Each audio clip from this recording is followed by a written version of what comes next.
엄마는 그래도 되는 줄 알았습니다.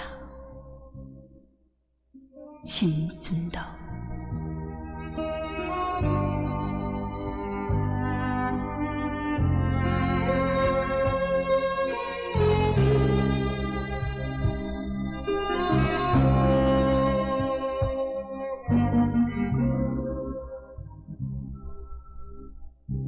엄마는 그래도 되는 줄 알았습니다.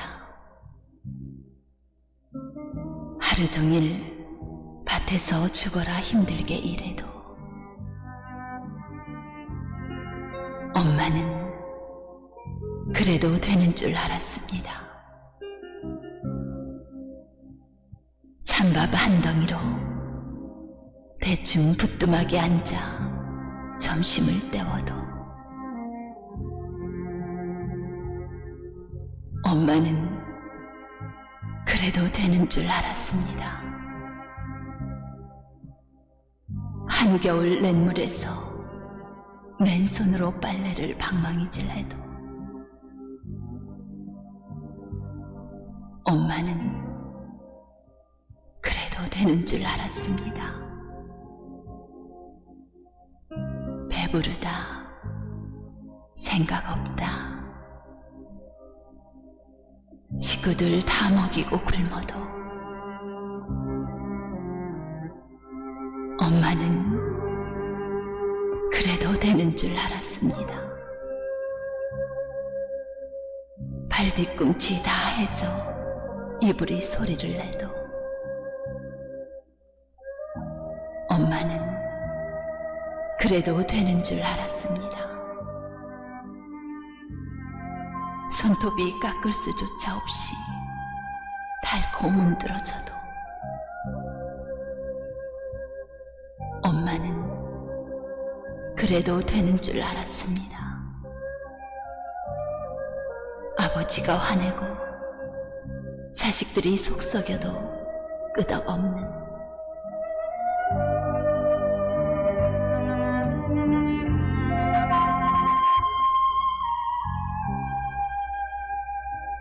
엄마는 그래도 되는 줄 알았습니다. 외할머니 보고 싶다. 외할머니 보고 싶다. 그것이 그냥 넋두리인 줄만. 한밤중에 자다 깨어 방구석에서 한없이 소리 죽여 울던 엄마를 보느론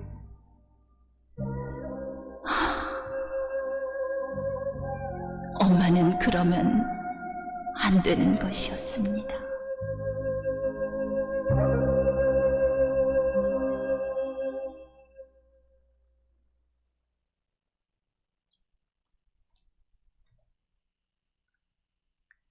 우리 말씀 한 절 보겠습니다. 신약성경 에베소서 6장 1절로 4절 말씀입니다.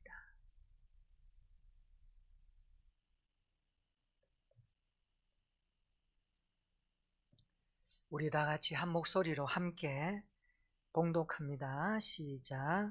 자녀들아, 주 안에서 너희 부모에게 순종하라. 이것이 옳으니라. 내 아버지와 어머니를 공경하라. 이것은 약속에 있는 첫 계명이니 이로써 내가 잘 되고 땅에서 장수하리라. 또 아비들아, 너희 자녀를 노엽게 하지 말고 오직 주의 교훈과 훈계로 양육하라. 아멘. 좌우로 한번 인사하십시다. 환영합니다. 사랑합니다. 행복하세요. 가정을 한 글자로 표현하면 꿈이라고 할 수 있습니다. 두 글자로 한다면 사랑입니다. 세 글자로 말하면 안식처입니다. 우리 모두는 가정에서 꿈을 꾸며 사랑을 먹고 안식처로 살아가고 있습니다. 이것을 네 글자로 합치면 땅의 천국입니다. 꿈이 있고 사랑이 있고 안식할 곳이 있는 그곳, 그곳은 이 땅의 천국이지요. 우리 모두의 가정이 이 땅의 천국으로 하나님 앞에 영광 돌리시기를 바랍니다. 보신 영상물처럼 부모의 자리를 소중히 여기며 자녀의 본분을 다하며 주님 오실 그날까지 행복을 만들어가는 믿음의 가문이 되시기를 축복합니다.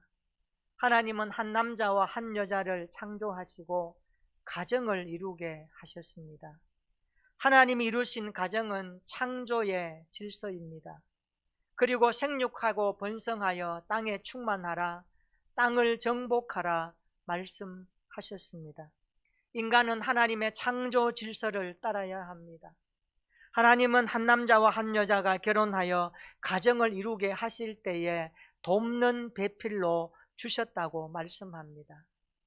오늘 에베소서 6장 이전에 보면 5장에서는 가정에 대해서 풍성하게 바울이 언급하는 내용입니다. 5장 한번 볼까요? 22절부터 한번 보십시다. 제가 한번 읽어드립니다. 아내들이여 자기 남편에게 복종하기를 주께 하듯 하라. 아내는 남편에게 복종할 때에 주님께 하듯이 하라, 그렇게 말씀합니다. 그 이유가 무엇일까요? 그 다음 구절에 나옵니다. 23절입니다. 이는 남편이 아내의 머리됨이 그리스도께서 교회의 머리됨과 같음이니 그가 바로 몸의 구주시니라. 하나님은 남편을 아내의 머리로 세워주셨습니다. 이것은 그리스도께서 교회의 머리됨과 같은 원리라고 바울은 가르쳐 줍니다. 24절 한번 보세요. 그러므로 교회가 그리스도에게 하듯 아내들도 범사의 남편에게 복종하라 말씀합니다. 아내는 그리스도에게 복종하듯이 남편에게 복종해야 합니다. 그러면 남편은 어떻게 해야 할까요? 25절 한번 읽어보십시다. 다 같이 시작. 남편들아 아내 사랑하기를 그리스도께서 교회를 사랑하시고 그 교회를 위하여 자신을 주심같이 하라. 아멘. 바울은 분명히 말합니다. 남편은 그리스도가 교회를 위해 자신의 몸을 버려 사랑하신 것처럼 아내를 사랑해야 한다라고 말씀합니다. 남편이 아내의 머리라는 것은 목숨을 건 아내의 사랑에 근거하고 있음을 밝혀주고 있습니다. 정리하면 이렇습니다. 남편은 주님이 교회를 사랑하는 사랑의 방식으로 아내를 돕고, 아내는 교회가 주님께 복종하는 참된 복종으로 남편을 도와야 한다라는 뜻입니다. 이것이 돕는 배필의 의무입니다. 에베소서 5장 30절에 그래서 우리 모두를 이렇게 말합니다. 우리는 그 몸의 지체가 되었도다. 얼마나 귀한 말씀인지 모릅니다. 바울은 예수 믿는 우리 모두가 그리스도의 몸의 지체가 되었다라고 말씀합니다. 이것은 사람이 부모를 떠나 아내와 합하여 한 몸이 이루는 신비로운 것처럼 바울은 32절에서 말하기를 이것은 비밀이다. 이 비밀은 크도다. 나는 그리스도와 교회에 말한다. 그렇게 연결하고 있습니다. 이 비밀이 무엇일까요? 예수님께서 세상에 오셔서 우리 모두를 위해서 자기 자신을 십자가에 버리심으로 말미암아 그의 신부인 교회를 얻으셨다라는 뜻입니다. 우리는 주님의 몸된 성전의 지체가 되었고 몸을 이루는 공동체가 되었기에 이것은 신비로운 것이고 비밀이고 굉장히 중요한 구원의 사건이라는 것을 우리에게 가르쳐주고 있습니다. 그래서 바울은 교회와 그리스도와의 연합에 대한 결혼의 비유가 비밀이다라고 말했던 것입니다. 그래서 우리 모두는 신랑이신 주님 앞에 설 때까지 그리스도의 몸을 이루는 교회의 지체로서 날마다 성화되어야 하고 날마다 성숙해져야 하며 날마다 영광스럽게 살아내야 하는 것입니다. 오늘 우리가 에베소서의 말씀을 통하여 우리의 가정이 그러한 가정으로 자리매김하고 주님 앞에 서는 그날까지 주름 잡힌 것이나 티가 없도록 날마다 성화되어져서 우리 주님의 마음을 흡족하게 하고 미소 짓게 하는 믿음의 삶이 되시기를 축복합니다. 우리가 알아야 될 것이 하나 있습니다. 하나님께서 교회에 주신 거룩과 영광은 교회의 속성임과 동시에 주님의 사역이 완성되는 그날까지 계속되는 것임을 우리가 알고 있어야 합니다. 신앙생활은 그래서 날마다 하나님의 손에서 빚어지는 생활입니다. 우리는 매일 매순간 주님의 손에서 다듬어져야 합니다. 그분이 우리를 다듬어 가실 때 때로는 아프고 힘들고 어려울지라도 어찌 보면 코로나19가 하나님이 우리를 다스려 가시는 섭리적 차원의 아픔이 있을지라도 우리는 끝까지 인내하면서 주님의 손을 외면하지 말고 그 손에 붙잡힌 바 되어져서 교회의 거룩성을 지키며 성도의 본분을 다하며 이 시대 가운데서 살아내면서 하나님의 영광을 드러내는 온전한 그리스도인들로 성숙해야 될 줄로 믿습니다. 가정의 달을 맞이하여 우리는 그래서 날마다 하나님 앞에 기도해야 됩니다. 하나님, 나의 옛 모습이 날마다 십자가에 못 박게 하여 주옵소서. 사람을 찌르고 불편함을 주는 나의 죄성의 모습이 날마다 십자가 위에서 죽게 하시고 내 안에 예수 그리스도의 모습이 투영되게 하여 주시옵소서. 이런 기도가 있어야 하는 것입니다. 우리 교회 비전 기도문 1번이 무엇입니까? 하나님의 손에서 영광스럽게 빚어지는 교회가 되게 하옵소서라는 기도입니다. 여러분, 이 기도는 평생 기도하셔야 됩니다.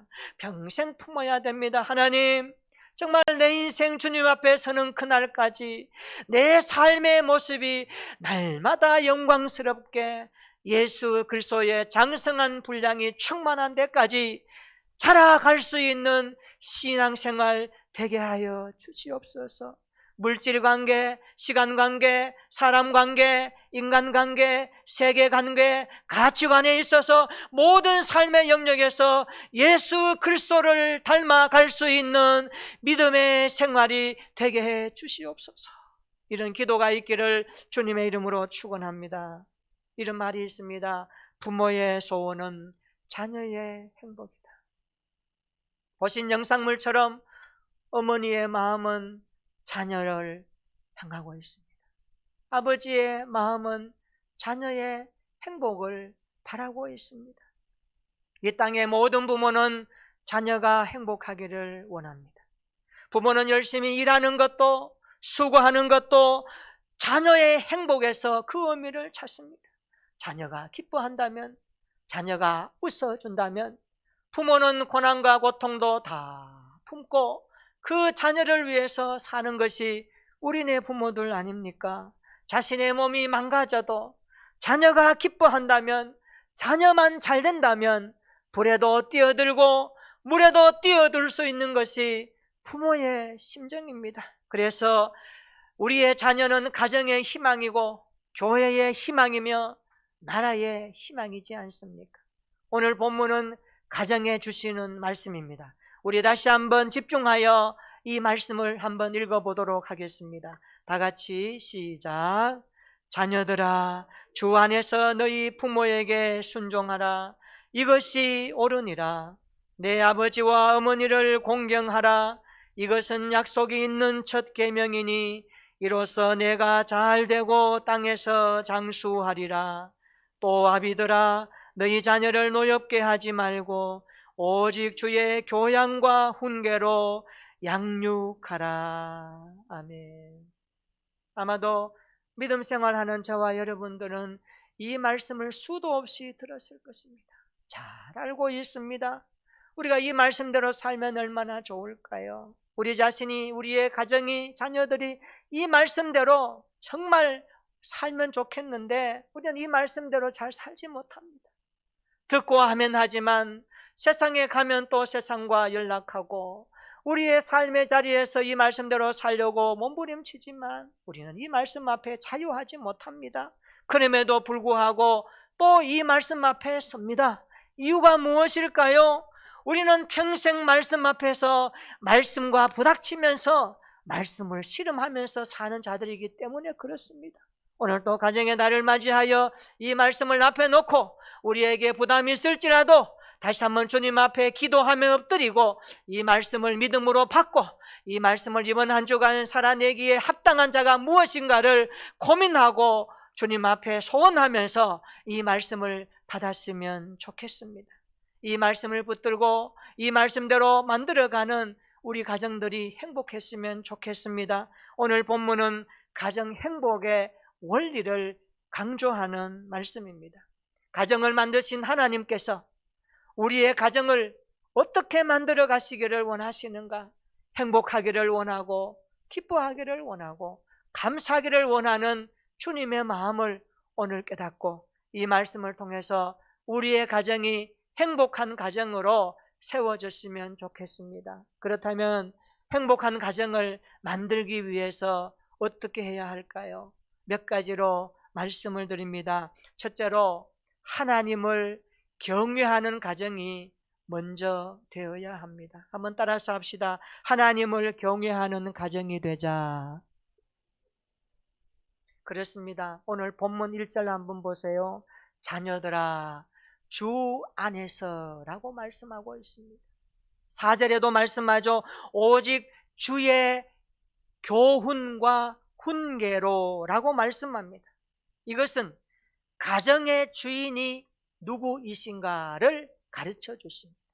우리의 가정의 주인은 하나님이십니다. 가정을 만드신 분이 하나님이십니다. 그래서 가정의 주인이신 하나님을 경외하라 라는 것을 이 말씀에서 품고 있는 것입니다. 그렇습니다. 우리 인간은 창조주 하나님을 알아야 됩니다. 가정을 만드신 분이 누구인지를 알아야 합니다.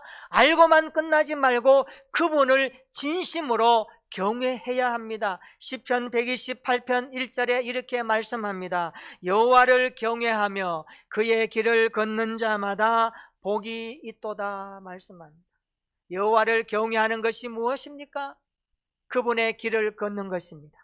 말씀이 우리에게 요구하는 길을 걸어가는 것입니다. 신앙의 길을 걸어가는 것입니다. 순종의 길을 걸어가는 것입니다. 어렵고 힘들어도 주님의 약속을 붙들고 그 길을 뚜벅뚜벅 걸어가는 것이 하나님을 경외하는 사람의 모습입니다. 시편 112편 1절에도 말씀합니다. 할렐루야 여호와를 경외하며 그의 계명을 크게 즐거워하는 자가 복이 있도다 말씀합니다. 마찬가지입니다. 그의 계명, 주의 말씀을 크게 즐거워하며 살아가는 사람, 그 사람의 모습이 하나님을 경외하는 인생이라고 성경은 가르쳐주고 있습니다.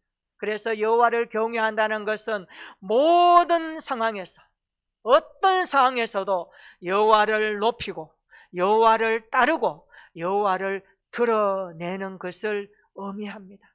여러분 오늘 코로나19 시대에도 여호와를 높이는 우리의 신앙생활 되기를 축원합니다. 여호와를 따라가는 믿음 있기를 축복합니다. 어떤 상황 여건 속에서도 여호와가 나의 주이심을 드러내며 선포하는 믿음의 생애가 되시기를 축복합니다. 그렇습니다. 행복한 가정의 출발은 여호와를 경외함으로 시작한다는 것을 잊지 마시기를 바랍니다. 행복한 가정은 천국의 그림자입니다. 그것이 어디서 시작됩니까? 여호와를 경외하는 데서 출발합니다. 우리 인생을 지으시고 우리를 사명에서 구원하신 하나님을 경외하는 믿음의 가정들이 되시기를 예수님의 이름으로 축원합니다. 두 번째 행복한 가정을 만들기 위해서는 부모 공경과 자녀 양육이 있어야 합니다. 1절 한번 보세요. 자녀들아 주 안에서 너희 부모에게 순종하라. 이것이 옳으니라 말씀합니다. 여기 옳으니라 이 말은 정당하고 의롭다라는 뜻입니다. 부모님을 순종하고 부모님을 공경하는 것은 정당한 일입니다. 부모님의 말씀에 순종하는 것은 어려운 일입니다. 그렇습니다. 2절에도 말씀합니다. 내 아버지와 어머니를 공경하라 말씀합니다. 이 공경이 무엇입니까? 제가 십계명 제5계명에서도 말씀드렸듯이 부모를 공경할 때에 하나님을 경외하는 마음으로 공경하는 것을 이야기하고 있습니다. 그것이 효도입니다. 지금까지 나를 보살펴 주시고 길러주시고 인도해 주신 부모님을 향하여서 하나님을 경외하듯이 공경하는 것입니다. 마음을 담아서 진심을 담아서 효도하라는 말씀입니다. 그만큼 부모 공경을 무겁게 하라는 뜻입니다. 부모 공경을 할 때에 우리 자녀들은 그것을 보고 또 배우지 않습니까? 그리고 부모들은 또 자녀들을 어떻게 합니까? 양육하라 말씀합니다. 어떻게 해야 될까요? 4절 한번 읽어볼까요? 4절 시작. 또 자녀들아 너희 자녀를 노엽게 하지 말고 오직 주의 교훈과 훈계로 양육하라. 아멘. 부모는 자녀를 양육할 때에 노엽게 하지 말아야 됩니다. 여기 노엽게 하지 말고, 이 말씀은 자극하지 말고 약 오르게 하지 말고 이런 뜻입니다. 우리 자녀들을 향하여서 부모가 사랑으로 이렇게 한다 할 때에 자녀들의 마음을 상하게 하지 말라는 것입니다. 비교하지 말라는 것입니다. 어느 누구 자녀 이렇다더라 라고 비교해서 자녀의 자존감을 떨어뜨리지 말라는 것입니다. 그리고 자녀를 나의 소유물로 생각하여 내 마음대로 하려고 하는 마음을 내려놓으라는 것입니다. 그것은 자녀의 마음을 불편하게 하는 것입니다. 자녀의 모습 하나하나를 인격체로 여기고 존중하면서 하나님이 보내주신 자녀라는 것을 이해하고 인정하면서 자녀를 주의 교훈과 훈계로 양육할 것을 성경이 말씀하고 있습니다. 자녀는 부모의 꿈을 이루는 도구가 아닙니다. 자녀의 주인은 하나님이십니다. 하나님께서 우리 가정에 보내주신 자녀입니다. 그래서 성경은 자녀를 가리켜서 기업이라고 말씀합니다. 여러분, 기업이 뭡니까? 사업하는 사람들에게 기업은요, 모든 것이 거기에 달려 있습니다.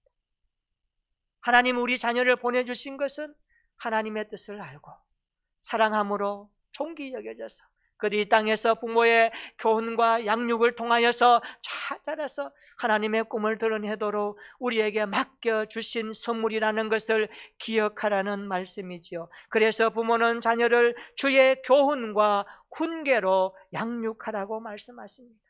항상 주님의 마음을 담아내고 주님의 마음을 전달해주고 주님의 뜻을 그들이 알 수 있도록 자녀들을 그렇게 교훈하고 양육할 것을 말씀하고 있습니다.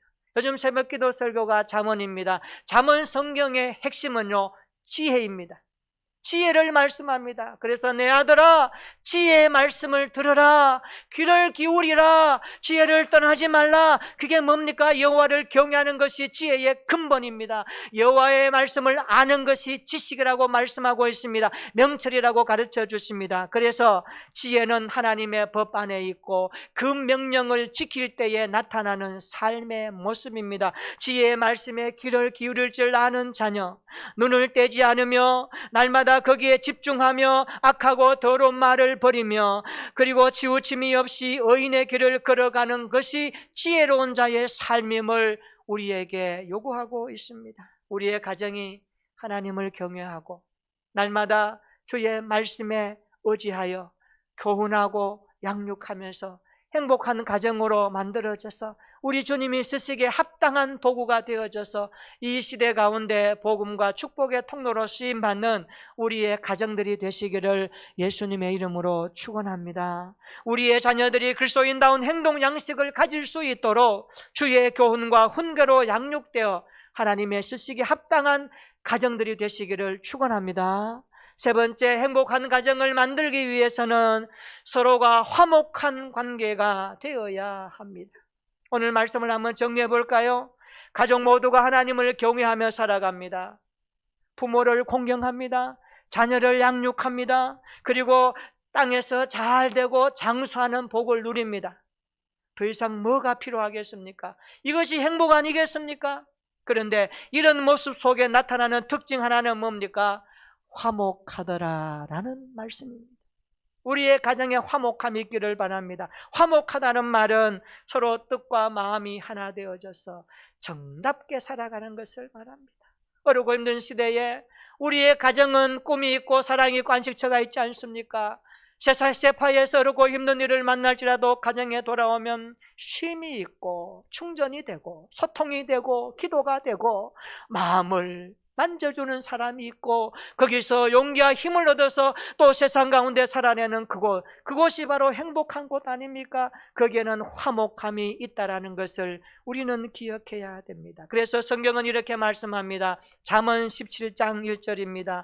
마른 떡 한 조각만 있고도 화목하는 것이 제육이 집에 가득하고도 다투는 것보다 나으니라. 화목하기를 축원합니다. 화목의 뿌리는 십자가 아닙니까? 십자가에서 예수님은 자신을 화목제물로 하나님 앞에 드리시면서 하나님과 우리 사이에 원수되었던 관계를 하나로 만들어주신 주님이십니다. 주님을 경외하고 주님을 믿는 그리스도인의 가정은 화목해야 합니다. 서로 이해해주고 보듬어주고 사랑해주고 축복해주고 격려해주고 기다려주고 기도해주면서 화목한 가정으로 세워져서 우리의 가정이 행복이 무엇인가를 세상 가운데 선포하며 주님을 기쁘시게 하는 우리 모두가 되기를 예수님의 이름으로 축원합니다. 행복한 가정은 여호와를 경외합니다. 부모 공경과 자녀 양육이 있습니다. 가정이 화목하며 뜻이 맞아 정답게 살아가는 모습이 있습니다. 이런 가정으로 세워지기를 주님의 이름으로 축복합니다.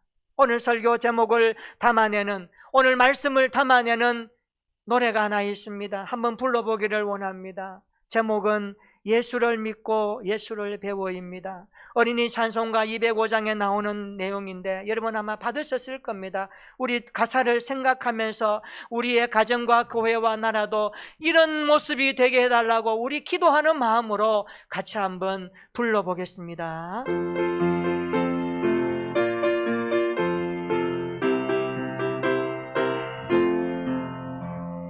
예수를 믿고 예수를 배워 바른 길 가니 서로가 돕고 서로가 아껴 언제나 즐거워